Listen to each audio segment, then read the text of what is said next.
welcome to Open Mic Poetry Night at Beaverdale Books. We are really pleased to have you here, but before I turn this over to our wonderful poet, Kelsey, I want to put a plug in. Tomorrow, 10 to 5, we will be celebrating our expansion and 20th anniversary. 20 years this little store has been around. So come in tomorrow. We've got birthday cake, champagne, a drawing with some trivia questions. Fun. We'd even let you enter the trivia tonight with a little basket there that you can put that in. And it's all along the theme of roaring 20s. And then the other plug that I have to do, we have two very special events coming up in September. Jody Pico is coming on September 23rd, and Leanne Moriarty is coming on September 12th. And those are both ticketed events. They'll be at Franklin. You got both of them? We got both of them. Damn. I know. So, and Leanne is coming all the way from Australia to Des Moines. And Jody is coming back for the second time, and she hardly ever goes to the same place, you know, for the same book tour. I mean, for one book tour, and then she usually goes someplace else. But this is 2 in a row, and she's coming. Her book is great. I've already read it. It's called Hollow Bones, and it is a 9/11 story. So that's your teaser. And with that, I'm handing it off to Kelsey Bigelow. Hello. You're so kind. So hello. Welcome to, what is this, like our 10th or something? Oh, like, at least. Like quarterly open mic night at Beaverdale Books. Yeah. It's been, as of like the beginning of this year, this is officially a Poetry Palooza open mic as well. And I've been part of Poetry Palooza for, goodness, 4 years. Yeah. And we've always just absolutely loved Beaverdale Books and everything that Beaverdale Books does, and so it's really lovely seeing this partnership happen. And so for those who don't know me, my name is Kelsey Bigelow. Hi. I actually, this is a decent mix of like people who I don't know and people I do know. So, hi. I am a poet based here in Des Moines. I'm going to be so real with you that I am in the midst of one of my busiest seasons, so welcome to whatever my brain does tonight. I don't know. We'll find out. But we have a full list. Poets, the rule is like no more than 5 minutes. If you want to do one poem, that's great. If you want to do a bunch of poems that fit in 5 minutes, that's great. I'm going to clock you. I'll very politely be like, that's your last one. Because I want to make sure we get to hear everybody tonight. And Beaverdale Books does close at 8, and so I want to make sure I also respect their time and then also give you guys time to buy books. Because this is incredible. This is such a great space. This is also our first time doing this in the expanded space. This looks so good. I'm still like, what bookstore am I in? I know. This is so cool. I'm just going to be looking around all night like, oh, that's sections over there. That's YA over there. Okay. I'm still getting the lay of the land. Literally tonight was my first night walking in here since they've redone. So, do you guys mind if I open us up with a poem? Right.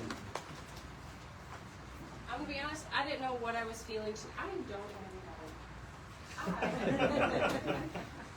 I'm actually not going to open up with one of my own poems. I'm going to do something very rare, and I'm going to cover a poem. No one ever really hears me do that. But I have been reworking through Sarah Kay's latest book, A Little Daylight Left, for a workshop that I'm doing, and I am absolutely obsessed with. There's a pair of poems, but I'll read the first one now, and then I'll read the second one later.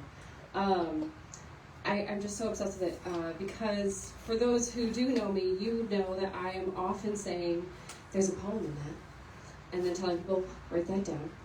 John and I just talked about that the other day. And I absolutely love, where is it? She has a poem in here titled Useless Bay. Or maybe it's not titled Useless Bay. This is going to bother me now. I should have found it before I got here. It was in my head. But she has a poem that is talking all about talking about the curse of being a poet and the curse of finding meaning in everything and everywhere, and just being like, can we just let this not mean anything. Because a lot of times, I don't know about you, but when I do find meaning in something, I'm finding that meaning because there's something I personally need to return to, I need to work through, and I don't love it. Sometimes it's brutal, and sometimes it's beautiful, and all the time it's beautiful, actually. Okay, I'm just going to read the second one, and then maybe I'll find the first one and read it to you later. But this is titled Return to Useless Bay by Sarah Kay. On the drive from the airport, an 8-minute hurricane knocked out all the electricity on the island, so the ferry docked in darkness. 1,000 treacherous branches, obstacle coursing the roads, which the headlights made a horror movie. By the time I reached the cabin, the storm had knocked in the windows so they wouldn't close. So I made a fire and slept in my winter coat while the wind and sea aired out their disagreements, and I, know you, asked for less metaphors.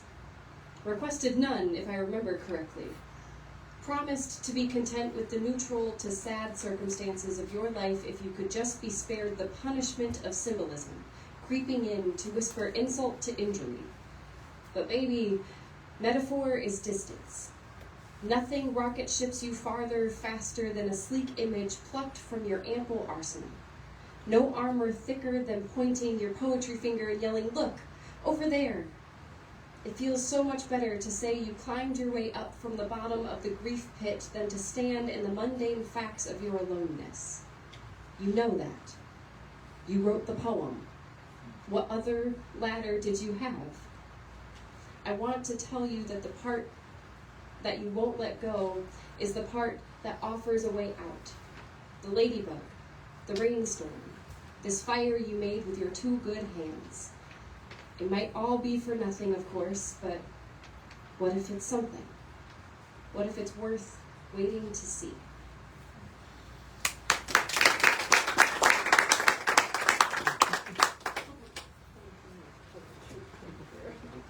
Highly recommend Sarah Kay's work if you haven't watched any of her videos or read any of her books. She's phenomenal on the page and the stage. She's one of my idols.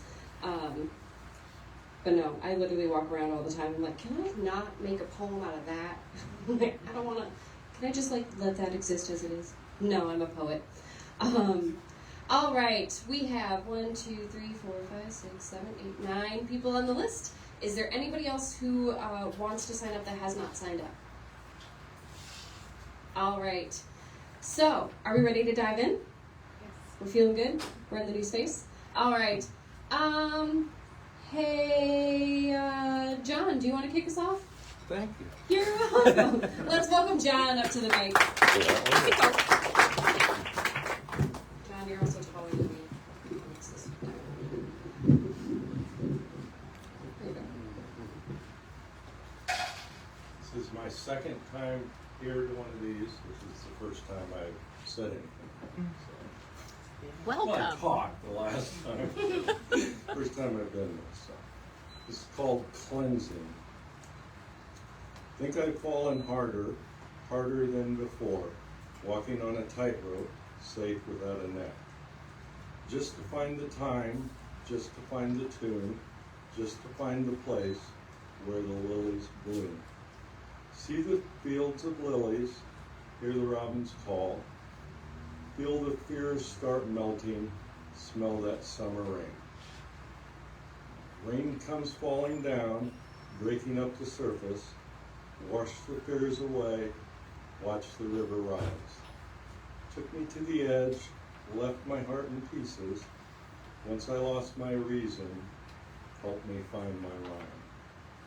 Life fills up the senses, everything is clear. Hope has filled the spaces, pain no longer here. Life fills up the senses, everything is clear. Hope fills up the spaces, pain no longer here. Pain no longer here. Pain no longer here.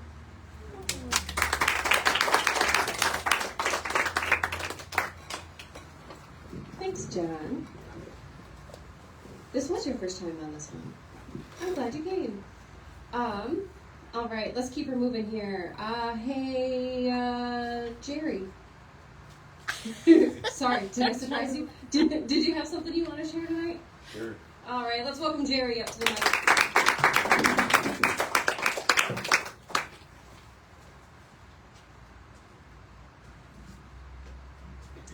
Well, this is my first time here tonight.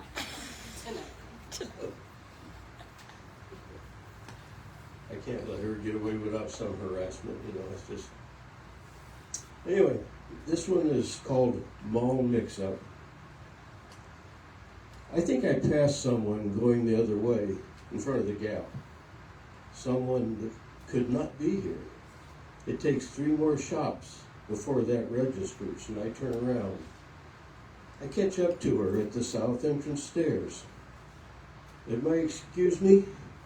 You stop, turn, look puzzled as I fall into total confusion. It seems years before I stammer, I'm sorry. I thought you, hoped you were someone special. I used to know. I'm so sorry. The little forehead lines disappear.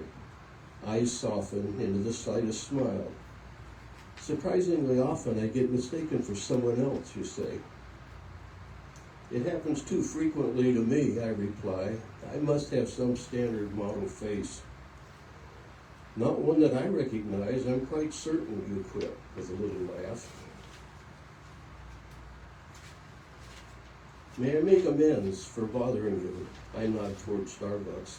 If you have a few minutes, we could talk about faces and people. Thank you, you answer, but I should go. Perhaps then there'll be another time, I reply as we stand those few awkward seconds. You look at me, look at your watch, then smile. Say, faces and people, just a few minutes. To me. So, the rest of the notes that I have to decipher.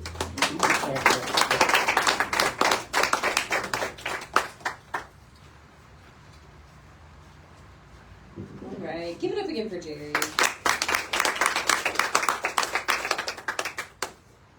Hey,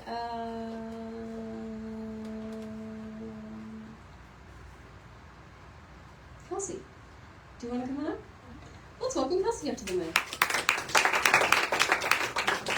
No, not myself. Hi, my name's Kelsey. This is definitely my first time doing anything like this, and it's actually good because I'm a speech coach, so I should do what I ask my students to do, right? And I just want to say, Lisa told me that this is on Facebook, so if Tracy Tinson is out there watching, I'm going to dedicate this poem to her because she is just one of the most encouraging writers, and she uses a lot of personification, and this was my attempt to write like Tracy Tinson.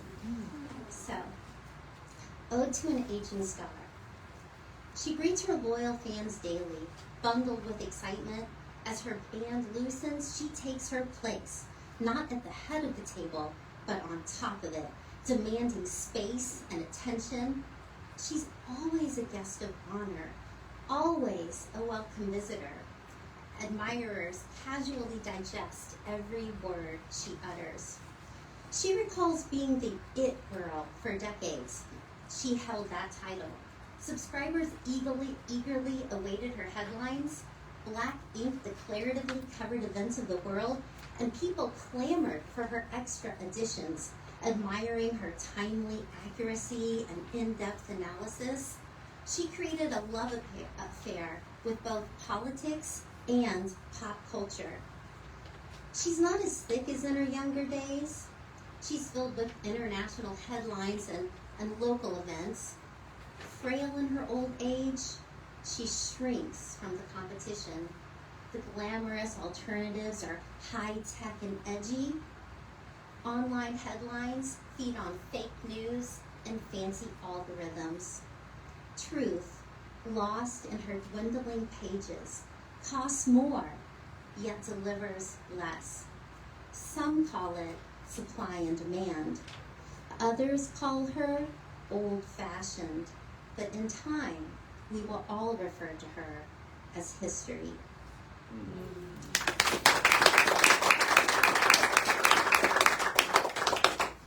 Give it up again for Kelsey. We love her first time here.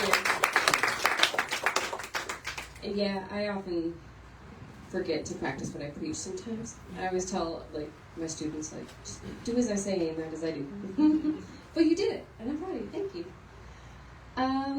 Hey, Pete. You want to share something? Yeah? All right, let's welcome Pete on up.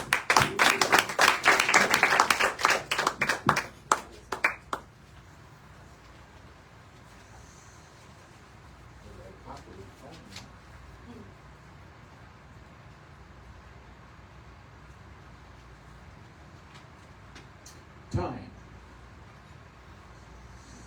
What is the most valuable thing we have? It's also the most valuable thing we waste. Time. From the moment we enter this life, we are in the flow of it. We measure it, we mark it, but we cannot defy it. We cannot even speed it up or slow it down. Or can we? Have we not experienced that sensation that a beautiful moment seemed to pass too quickly, and we wished that we could make it linger? Or felt time slow on a dull day, and wished that we could speed things up? We waste so much of our time on the wrong things, arguing over petty issues with friends and family, working on projects that have no true relevance or importance in our life, worrying about the wrong things. And then at the last, the statement is made. Whoops.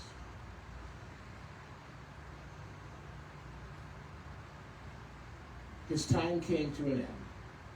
Such a waste of time. That is the worst statement you could put on a person's gravestone. The best thing you could say, above all things, the most important, was that he loved us, and he had all the time in the world for us. Don't let your time go to waste.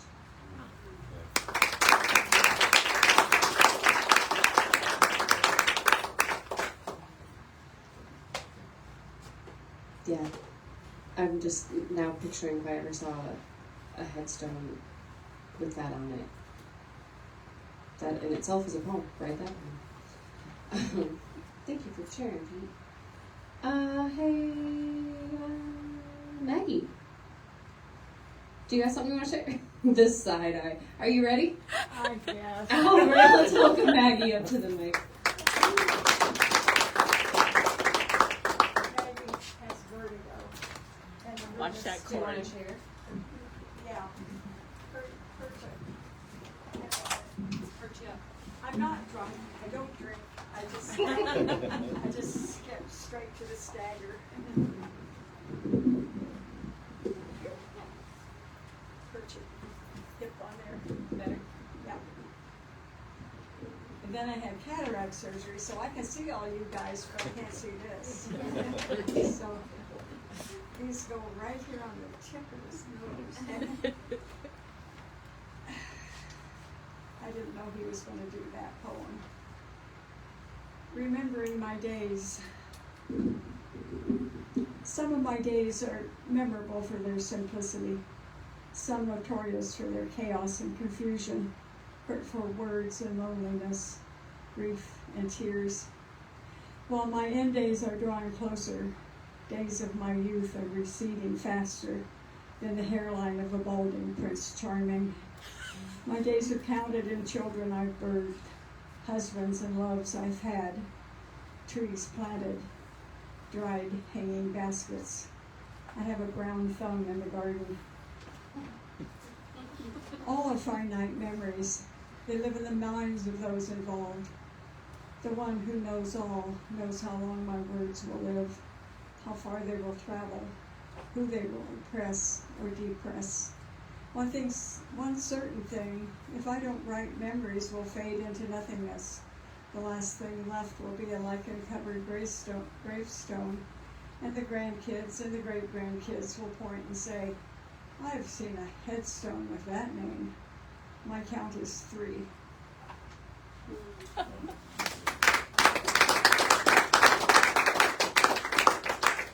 If any of you are familiar with Rosemont Cemetery, where the Rosemont Church burned down by an arsonist years ago, there are, I think, 2 gravestones with Margaret Rebarger on them.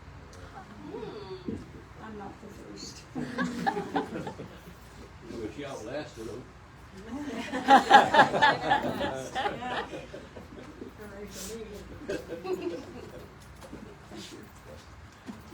Trouble with being the last one alive is you die alone. Give it up for Maggie.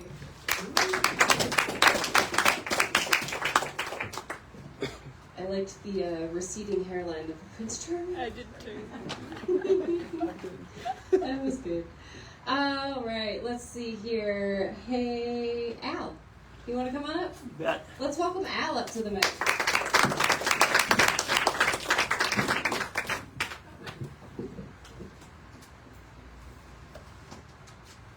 This is my first time reading here.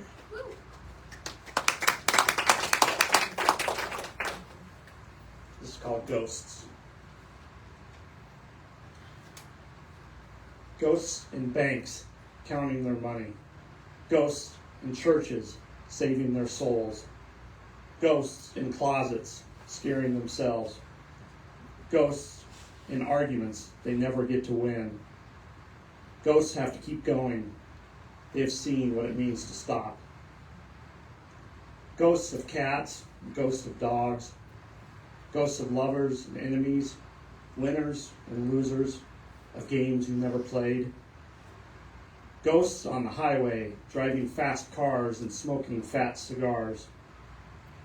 Ghosts still fighting for you.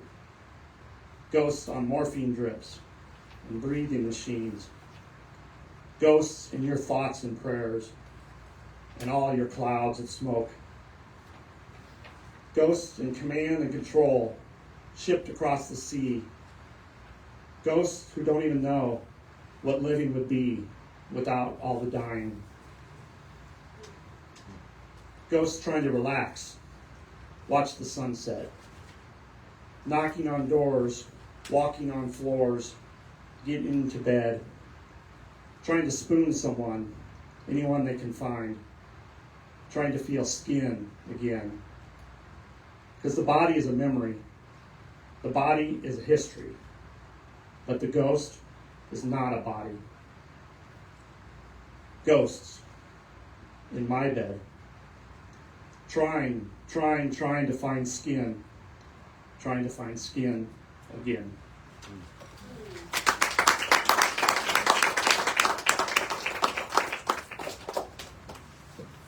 What would life be without all the dying?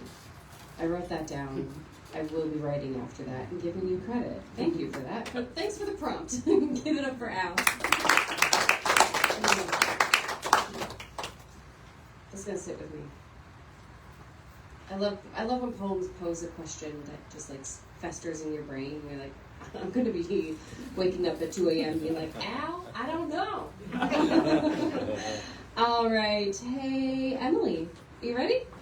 All right, let's welcome Emily on up.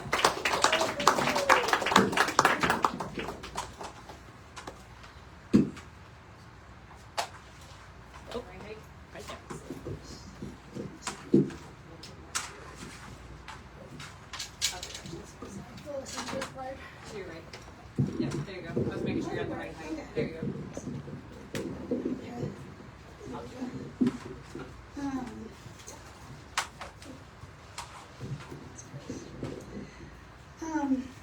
Okay, so this is my second time reading, and I actually don't have a poem about death this time. So apparently I didn't get the memo. But I have a couple of friends who've been my friends since literally birth. We grew up together in a very small town in northwest Iowa called Iowa here. And so I better read a poem from the book that I've recently collected of poems about growing up in that very small town in Northwest Iowa. And so the folks who have been in Iowa for a while may recognize what I'm talking about here.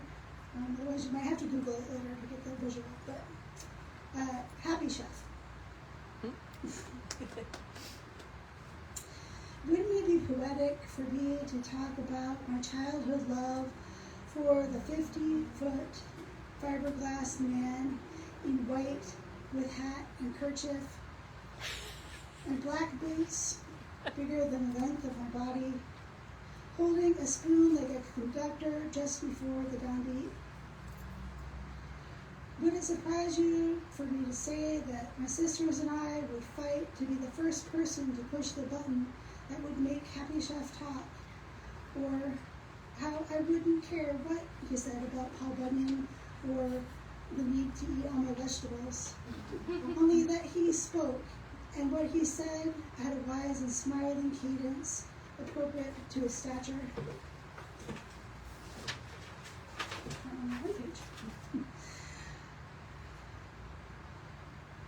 Wouldn't you expect me to lament how the button stopped working and the restaurant didn't fix it, just took down the sign that said, push button to make Happy Chef speak? Would you not anticipate that when I was a teenager, I would despise the fat pasta bastard? That's a tongue twister. For silently chipping even the Kmart. Wouldn't it be sappy and sentimental if I wished for my Happy Chef now, if I longed to look up into his cherubic face and hear him say a useless truth?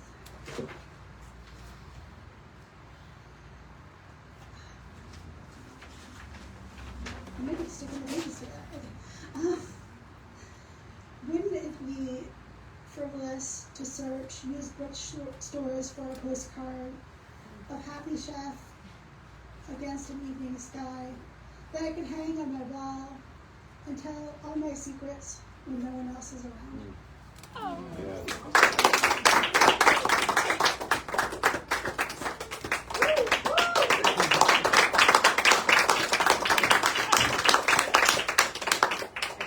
I looked it up because I don't know, I'm not from around there.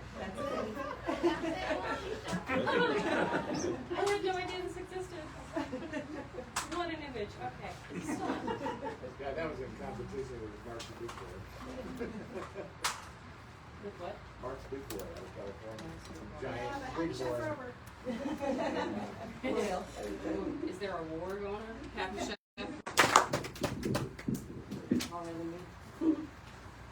Another newbie. Yay. But these are poems on aging, and I've turned 70, so I'm qualified to read them. I'll do two to keep it under the time limit. This first one I do with apologies to Dr. Seuss. Oh, the things that I'll do when I'm 72. Yes, at 72 I will go to the zoo. I will go to the zoo and I'll stay there all day. Because I'm so old, I might not have to pay. I'll watch the monkeys do tricks and I'll have cotton candy. They'll drive me around in a golf cart, just dandy. Because they think that I'm old and it's too far to walk. So they'll give me a riding tour, explain stuff and talk. Then when I'm all done, I will go to the coffee shop and see all my friends there, like Frank, the retired cop.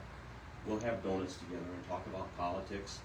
Or maybe I'll tell them about all the cool monkey tricks that I saw at the zoo on this beautiful day, while I idled a number of hours away. Since, of course, as you know, I'll have plenty to do, or the things that I'll do when I'm 72. I will go back to school, exercise in a pool, take a woodworking class, roll around on the grass.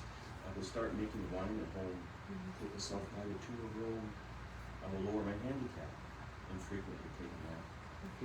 A retiree's life should never be stressing. Why, just having this freedom will be such a blessing to go just where I want to and just when I might choose. And if nothing appeals to me, just taking a snooze. Of course, money's no object. There's no cost for pension with my 401k and the company's pension. Plus the money I've saved through financial acuity, I won't even depend on Social Security. When the ARP card arrives, I'll get dizzy. All my plans will start swooling, and I might just get dizzy. If I fall, there'll be time still to get off the crutches for my new hip to heal and put on the last touches on the great plans I'll have for the cool things I'll do, or the things that I'll do when I'm 72. I'll serve on a grand jury in a trial for perjury, or travel to India for cosmetic surgery. With a tummy tuck, facelift, and eyelid compactor, I can get a new job as a spokesmodel actor, selling spot treatments, health foods, or even Cialis. And I'm sure with the proceeds I'll live in a palace. But if that doesn't work out, I'll get some tattoos, so my arms are all covered with what's-its and who's. Tie a do-rag around my head and look real gnarly, then drive into the sunset on my great big old Harley from the dealer I traded my minivan to. Oh, the things that I'll do when I'm 72.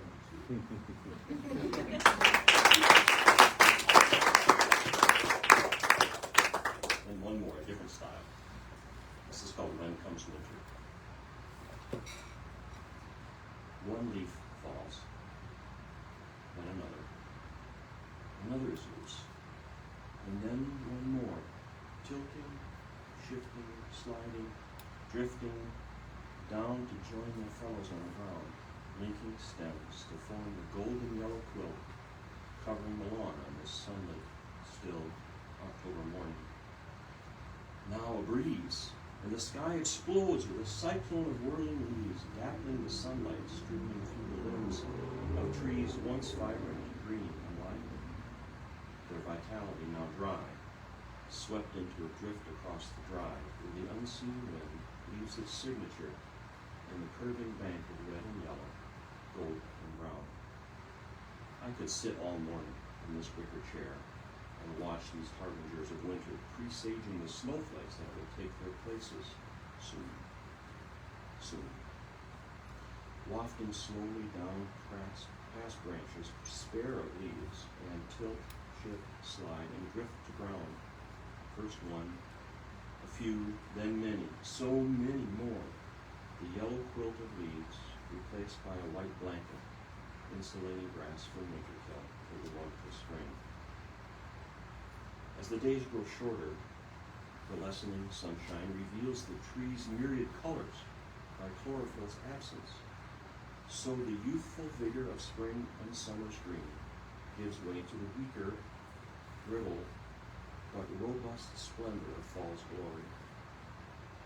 And as I enter life, I can feel the sap slowing its run through my own veins. The brittleness beginning. I am still green, still vigorous, and yet my colors are coming. My leaves will fall soon, soon.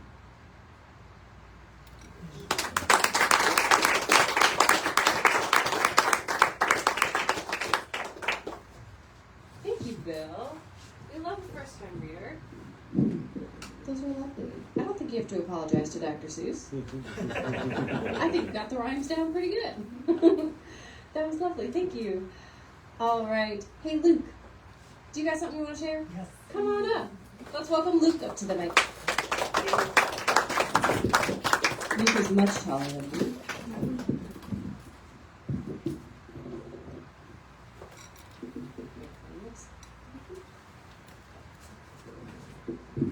Hello, everyone. My name's Luke, and when I'm not being a poet, I work as a pastor at Plymouth Church here in Des Moines. And was anyone here at the Poetry Palooza Festival in April to see Martina Spada read? Yes. I had a lot of fun leading a workshop at our church, reading some of his poems and really figuring out his whole deal. So this is a poem that I wrote after that, sort of inspired by him. So this is called New York, New Creation. The oligarchs' yachts grow fat reefs from 50 feet under, and the high-rises house those they should have from the jump. When you jump off a bridge, it's because the city comptroller pivoted into advanced bungee cord technique you bounce back, screaming with laughter.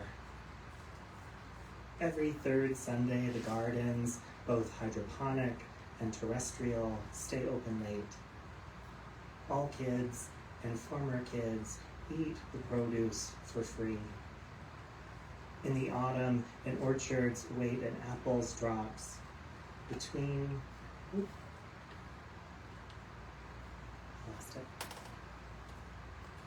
In the autumn, in orchards, wait and apples drops between the freeway medians.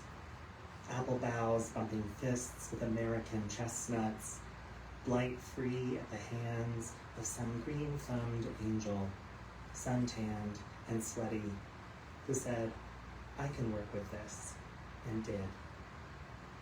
The bones of the neighborhoods raised in mid-century stitch back together the brick bones and the bone bones. Resurrection has a postal code, an area code, an address. Every bus route will take you there. Whatever you think the toll is, it's less. I'm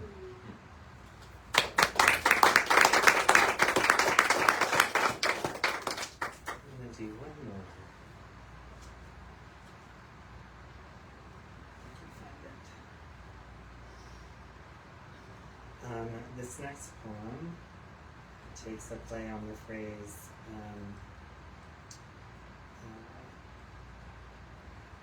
French exit, which is sort of the same thing as an Irish goodbye. So I'm wondering what's going on with the different people claiming their way of just disappearing. And this poem is dedicated to my mom. French exit. My mother taught me how to say goodbye. The least Irish thing about her. The lingering meander at the end of the workday, or scout meeting, or banquet at the community center with the wry eyebrow for a foundation, so crooked you'd roll a marble from the front door to the back. Scroll through any photo, find her boomeranging, not done yet, angling so slowly to the car. One more second, please. One more chance after cleanup, after closing, for a send-off conversation.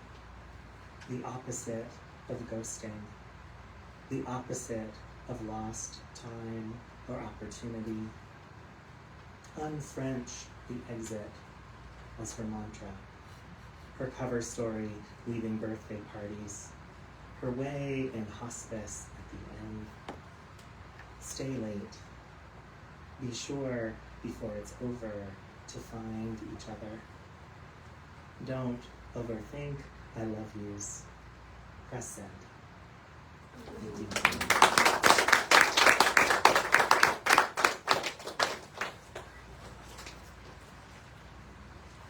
That really made me think that I don't know if a poem or a skit or something where the Irish goodbye and the Midwest goodbye have a conversation.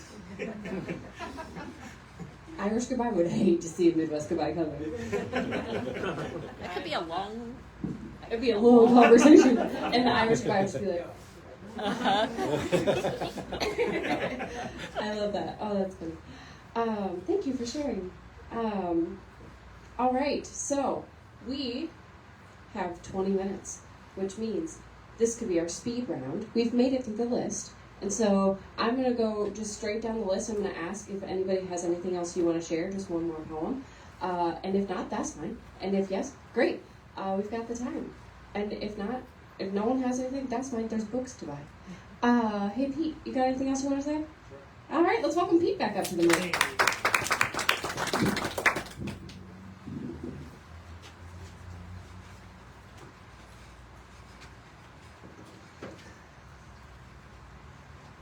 Someone called me old today. I'm only 66. Give me a break.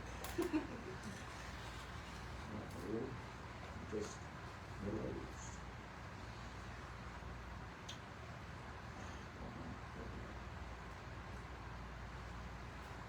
A poem for her.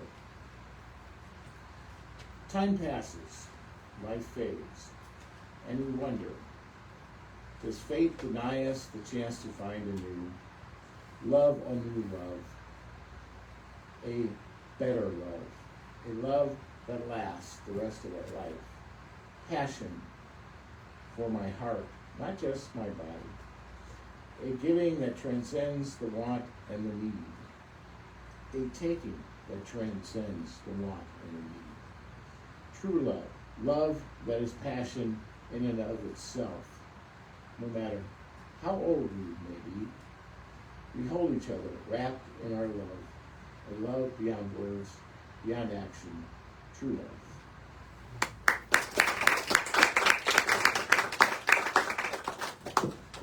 Thanks, Pete. Jerry, you got something else you want to say? Is it pig's ass pork? I don't know, what is it? Let's welcome Jerry back up to the mic. Who knows? Who are you?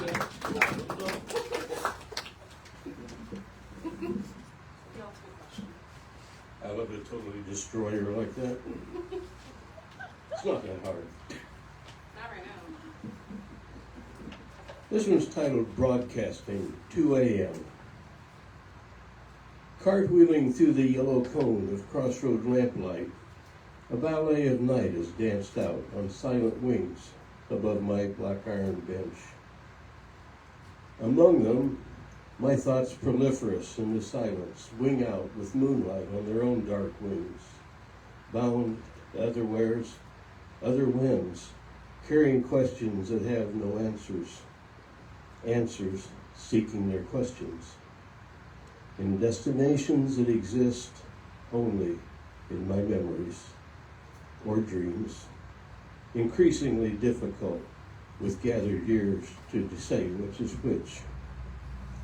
Others carry words I wish I had said, or long for them to bring back.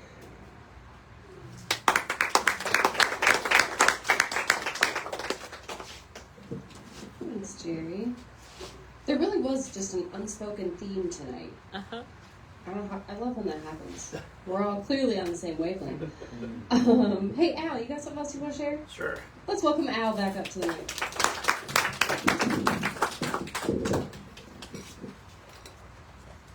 I gotta stay on theme.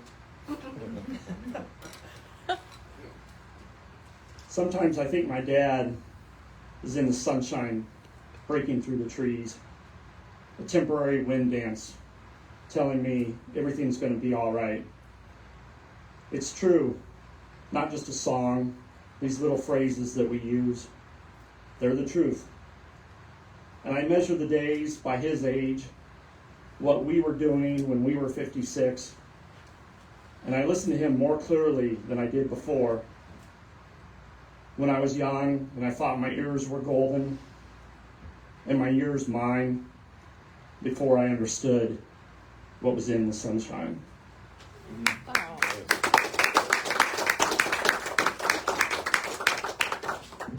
you.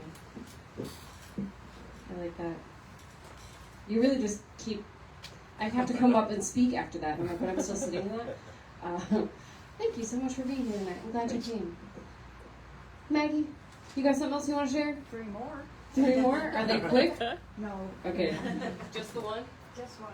All right. You come on up. Do you want the chair again? Yeah. I got you. This is a long one. Okay. I'll do it. That's too far down. It's all the way down. Gets further every year. It gets further. That's right.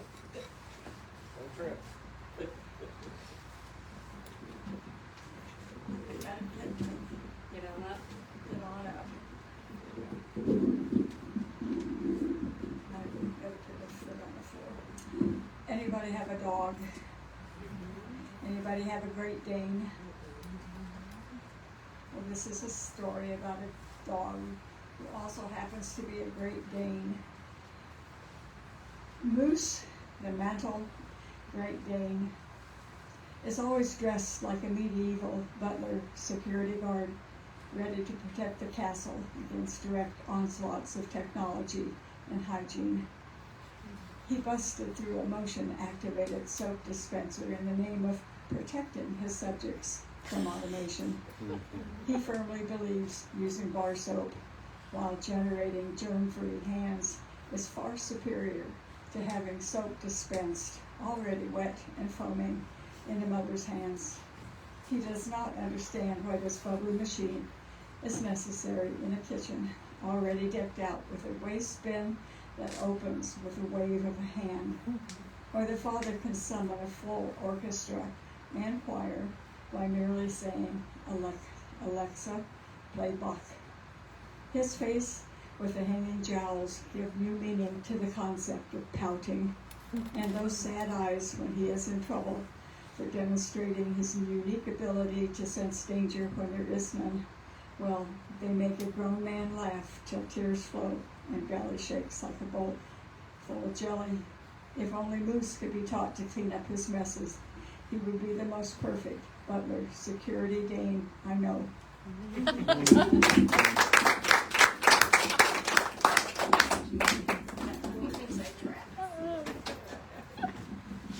it up again for Meg.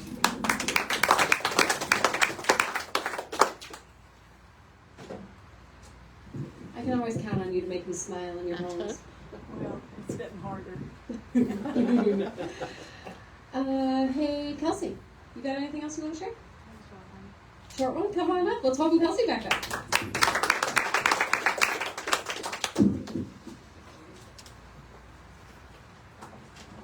So I wrote this about 10 years ago, and I don't know, listening to you all talk about end of life just made me decide to pull this poem up. So, 2 boxes. 2 boxes wait in the basement, inherited from his father, who saw no use for them. He unpacks them, methodically sorting through memorabilia, badges of importance from another generation. An issue of Life magazine recalls the greatest generation. Yellowed clippings chronicle the life of a community. Photos of his parents, divorced for years, smiling, newlywed, remind him of the past that he never witnessed. 2 piles emerge, one for himself, and one for whom mementos, the meaning is lost, for the dumpster. Pictures of his own children smile from the kitchen table. As his wife's scrapbooks, he asks her, who will throw that album away? Our grandchildren? Our great-grandchildren? She smiles in appreciation of the sentiment. She's unpacked 2 houses, those of her mother and her father, both gone. The ritual is familiar and the emptiness recognizable. For her, letting go is the new normal. Her husband has so much yet to learn.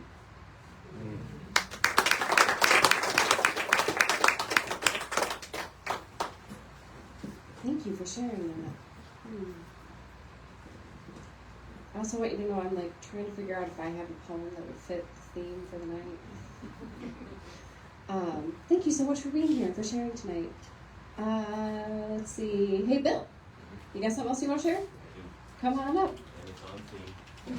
We love it.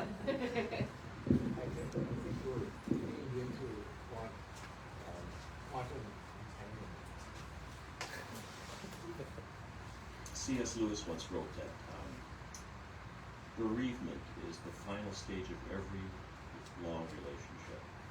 And I experienced that a couple of years ago. This poem is the back page of a book that's out here somewhere that I wrote for grief. Insomnia. My back is empty.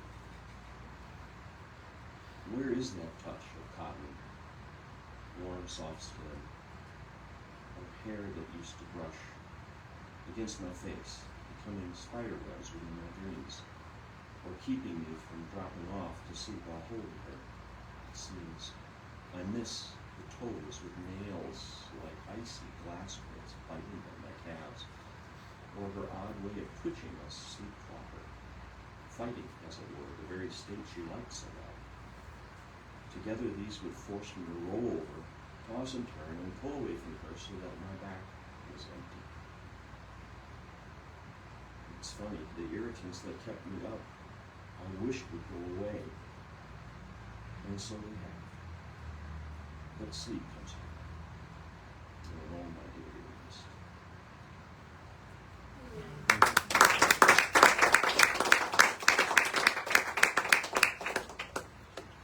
Thank you so much, Bill. So if I heard correctly, you said you have a book. Mm-hmm. So what's the name of the book? It's called Letters to Family. Letters to Family. Bill, and how do you say your last name? Mac. Meck. Yes. Letters to Family. Bill Meck. Out here somewhere. Come grab it. Thank you. I love that. All right. Hey, John, you got something else you want to share? Sure. Let's welcome John back up.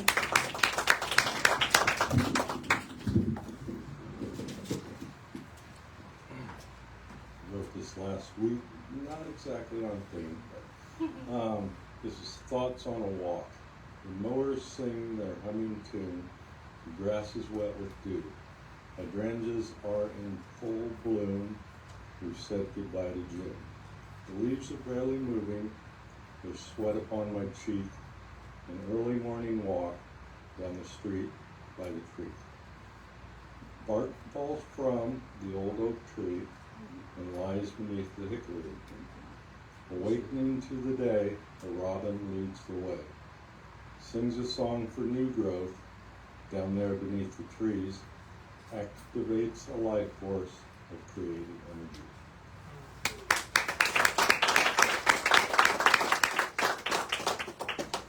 Thanks, John. We have said goodbye to June.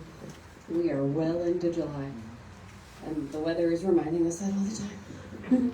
Thank you so much. Emily, do you have something else you want to share? You do? All right, let's welcome Emily back up.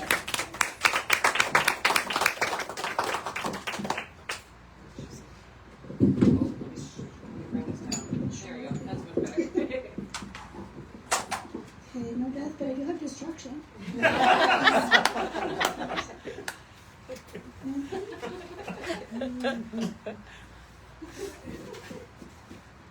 Okay, this is titled The Rachel, and there's an epigraph that says, "The wind must come from somewhere." W.H. Auden.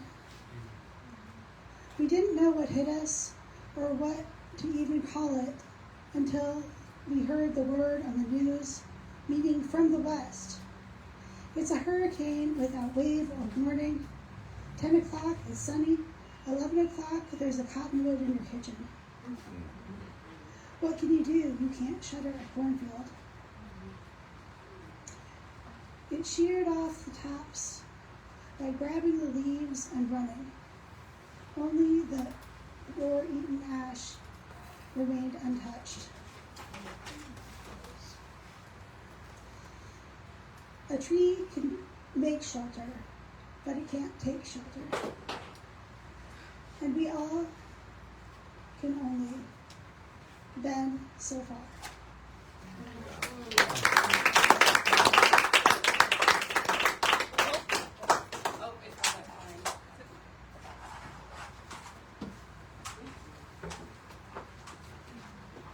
Thank you so much, Emily. I wrote down, you can't shutter a cornfield. Oh, we all felt that one.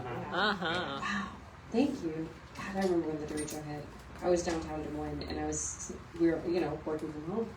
And I was sitting in the windowsill because it was so pretty and picturesque because I was the mid-20s and living in the city. And then suddenly the sky was green. And I was like, I don't think I should be in the window anymore. And I was right. But that was beautiful. Very powerful. Thank you, Emily. Hey, Luke, you got something else you want to share? Sure. All right, let's welcome Luke back up.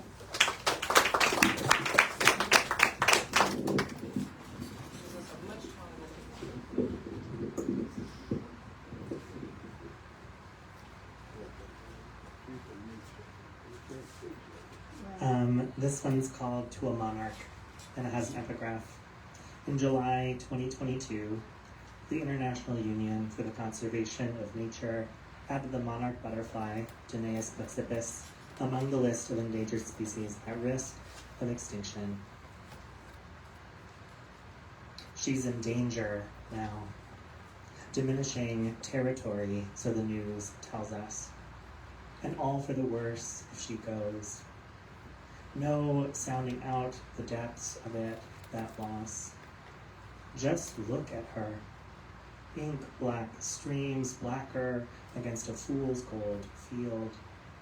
Flower fed and powerless. No pigment there, just a trick of corrugated light, a figment that says orange, orange, orange. A fruitless appeal to the senses, to our commoner decency. So into the shallowest grave she's going. Across years, our slow motion coup ramps up. Hotter, thicker air thins her dynastic migrations. Look, behind each wing, the missing wing. Like everything, its river delta fanning open into flame. Satellite light and life fire. Orange and black powdered pyre. Our brittle-scaled decrier, look, the last gold dust gasp of summer in flight, taking leave, skipping town. When has enough been lost? At what cost do we keep our crowns? Thank you.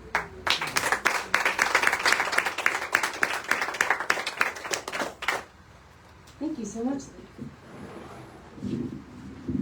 I love a good last line. At what cost do we keep our crowns? Thank you. That was wonderful. And thank you all so much for being here tonight. If you don't mind, I'll close us out with the poem. It's not on theme. And then please go buy Bill's book. And then we'll wrap up. But this has been a really lovely night. I love when accidental themes happen. It's just such a communal thing. Again, I'm not on theme, but I felt that, and I was with you guys, and I really appreciate it.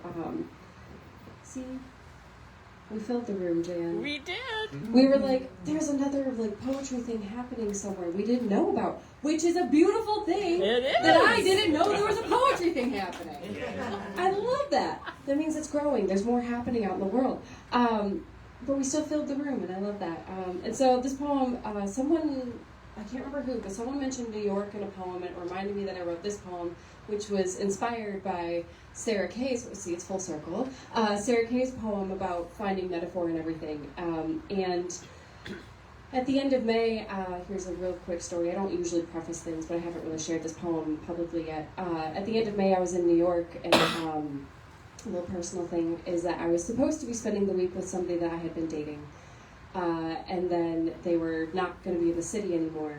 And it was not a good situation. I was treated really, really poorly. But as a poet does, I found the metaphors in everything. Sitting in Carl Schurz Park, mining for metaphors worth hiding in. Maybe it's the fenced-in gardens, or the skylines close enough to see but too far to enter. Maybe it's the soiled, stiff joint on this bench, but only you would understand that one, and you're not with me, in any sense of the phrase. Perhaps it's the cycle of pigeons searching for food and coming up short, or the non-accessible train stop where poetry lives, or the Metro card that stopped working last year, or spending my week on the train that ends in Coney Island, or being a poet who chose to stay off the mic for a few nights. Perhaps it's in the MC's writing prompt of "Love lingers in." Possibly it's the leftover party streamers dangling from fire escapes, or the oversized lunch meant to fill up a day since there's no kitchen or kiss to go home to, or the jazz trio drawing me in with the Star Wars Cantina song, then the saxophone player looking like you. Because even when my brain won't let me think about us, the world reminds me how real it all was. How connected it all was. How almost it will always be.